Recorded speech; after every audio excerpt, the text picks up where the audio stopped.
আলহামদুলিল্লাহ, অল্প কিছু মানুষের উদ্যোগে বসুন্ধিয়া মোড় স্ট্যান্ডে ঠান্ডা পানি পানের ব্যবস্থা করেছি পথচারী এবং খেটে খাওয়া মানুষদের জন্য।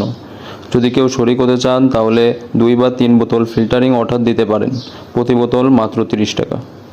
আলহামদুলিল্লাহ, অল্প কিছু মানুষের উদ্যোগে বসুন্ধিয়া মোড় স্ট্যান্ডে ঠান্ডা পানি পানের ব্যবস্থা করেছি পথচারী এবং খেটে খাওয়া মানুষদের জন্য। যদি কেউ